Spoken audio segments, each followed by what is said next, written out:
Welcome to the 30th episode of the Decompression Chamber. I'm your host, Mario. I'm sure you already know. Our opening quote today is going to be from Leo Tolstoy in his book Ara Karenina. The quote goes, "If it is true there are as many minds as there are heads, then there are as many kinds of love as there are hearts." Roll the intro. Like into me, no doubt that I'll never be without my damn brain. Closed mouth, I'm clever and I know my damn shame. No cloud to the better, no one know my damn name. No bout, that's your what I guess we about to cascade. Yeah, I don't know why I chose that quote. I think it's because it's almost like people, maybe because of media or maybe because of films and books or whatever, people view love as like this one kind of like this one standard to achieve, or this one thing to strive for. It has to look a certain way, when in reality, as that quote says, there are lots of different kinds of love. There's an expression of love might just be someone close to you, just reaching out and asking if you're okay, or it might be someone who's close to you making you a cup of coffee in the morning. It can be lots of different things. Also, full disclosure, I'm drunk right now. I'm filming this after a long night of drinking. I'm so glad to be back at uni. I was actually planning to start this series here. It was kind of something I'd been dwelling on for a bit, and I never pulled the trigger on. And when I was stuck at home in lockdown, I hate to say stuck at home, but I was. When I say stuck at home in lockdown, I was like, you know what? There's no reason for me not to start this. But hey, after 3 months of being in Bristol at home, I'm back in uni. I'm celebrating. This morning I got my buzz cut before I came here, and I was anxious about it. I grew out my hair from October, and realistically I could have got it cut just before like the lockdown in January was put into place, but I procrastinated. I was like, you know what, I can get away with not doing it, and I kind of did. But my hair was taking long to dry. I got very dense hair, and I was just like, you know what, I've done it before, I can do it again. So I chose to go back to the old buzzrio ways. So I'm going to title this video Struve is Back, because that's what one of my friends, shout out to Jude, he sent it to me. I have a private story on Snapchat. I put videos up for people to see and stuff, and I like the idea of having lots of hair, and then suddenly 20 minutes later, once my brother got to it with the clippers, it was completely gone. But being back here at uni is such a surreal feeling. It feels so good. I mean, right now, it's kind of strange, because when I first arrived at uni, this little room that I'm in right now, it felt just like a very impersonal box, just like a place. But now it's got little trinkets that I've had accrued over my life. It's got pictures up on the poster board, and it's got this scarf that was in my front room that says Spain on it, España really. But I remember looking at that I'm looking at it right now, because I used to look at it a lot when I'd watch Spain.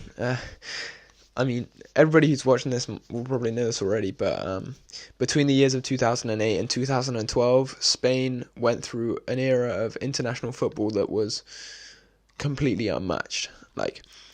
To the point where I don't think in my lifetime I'll ever see a team that I'm this attached to play this well.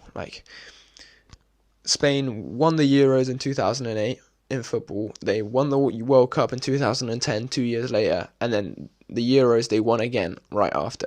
And during this time, it was there were world-class players on the bench. Literally every single player on that Spain roster holds a special place in my heart. And when you ask me, when anybody will ask me about what's my happiest memory, it is July 11th, 2010. I literally remember the day. I remember being in the bottom bunker in my old bedroom, the one that I filmed a lot of these videos out of, just thinking, wow, I have lived this, I've experienced this.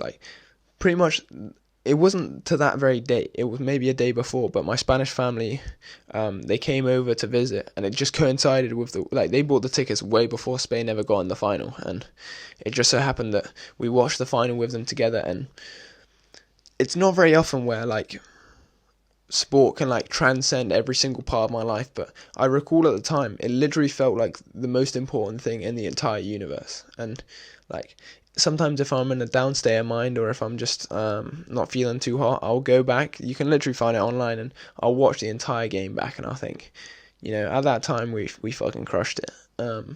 I think I'll probably be in my 80s, just old and fucking decrepit, and I'll still be talking about the team, Obviously, Iniesta was the guy who scored the goal, but I grew out the soul patch in tribute to David Villa, who was the top scorer in the 2021 World Cup. Remember, folks, you gotta hydrate, especially if you're planning on getting hungover in the morning. But yeah, I'm so glad to be back. I'll try not to lean back on my chair because I know it makes an annoying squeak, but I mean, it's just a bit of a surreal feeling. Like, I was here for 2-3 months, and then I was gone for 2-3 months, and now I'm back. And honestly, seeing everybody again, it was such a blessing. Like, I'm lucky enough to be in an environment where all the people in my social group at uni are so nice, and not, I wouldn't say the term welcoming, but it's like, now that I know them well and I've spent a lot of time with them, it's like I have this real sense of unagi with them.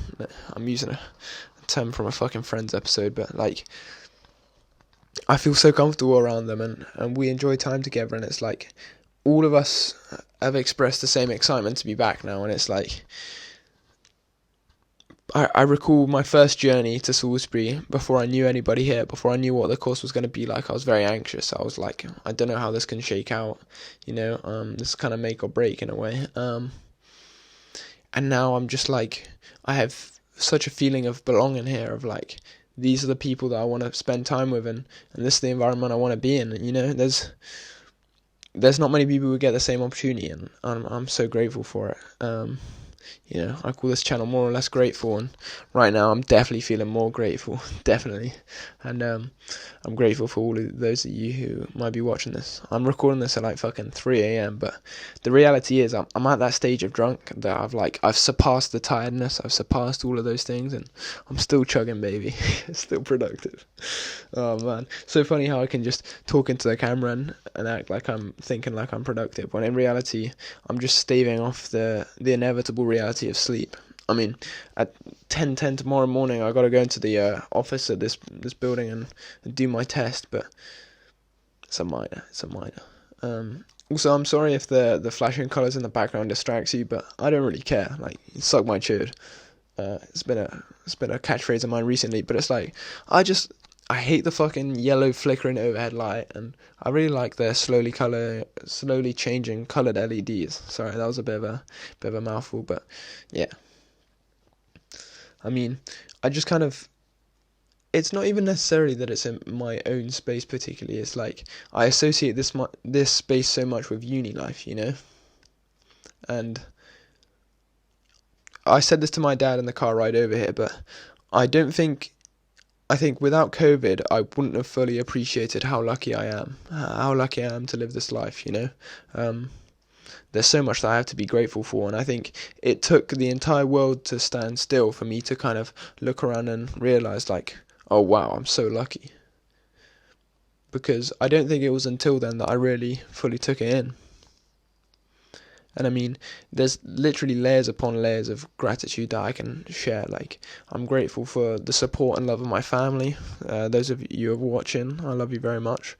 The support and love of my friends, the people who I've met in my life that, I feel much kinship and like support from, but also like understanding and like an ability to relate. Like, I have 2 brothers who, they may not even be watching this, but they deserve more of a call out than anyone, really. Like, there's this very special thing in Spanish nomenclature that the only people that will share the same surname as you, like, I'm Lova Garcia, Lova for my father, Garcia for my mother. The only people who share that surname with me are my brothers, and I think that's particularly significant. But yeah.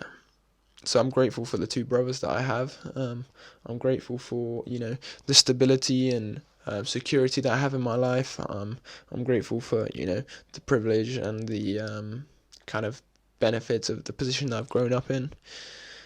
And yeah, I'm grateful I have a normal enough head shape to be able to get a buzz cut. I mean, you can take it or leave it, but at this rate, I feel like if you make a decision and you carry it with confidence, people will pick up on that energy. And I just have to be glad that I'm here living and experiencing things. And I guess what I would tell myself before I was here is that I won't take anything for granted, and it doesn't feel like I am. I'm gonna just move forward, and I'm gonna try and seize opportunities. I'm gonna collaborate with the people that I'm here with, and enjoy my time, and really take a deep breath and enjoy life, because I feel like this will be one of those memorable moments. This will be part of the good old days. Particularly this moment of like coming back, and all of me and my peers at uni have been a long time stuck, like at home, not able to attend, and now we're all suddenly joined here together. And yeah, sometimes you just have to sit there and be glad and celebrate, and there's nothing else but to hope that this feeling will continue, and that I can find a place where I feel like this a lot, which I already am. So, mission success. There you go, lads. I've completed the series. No need to continue. Anyway, I hope whatever works in progress you have, keep progressing. And yeah, I hope that you fucking enjoy life.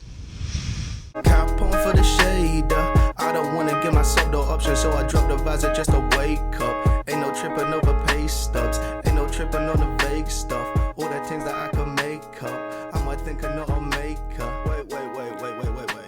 No grayer I see.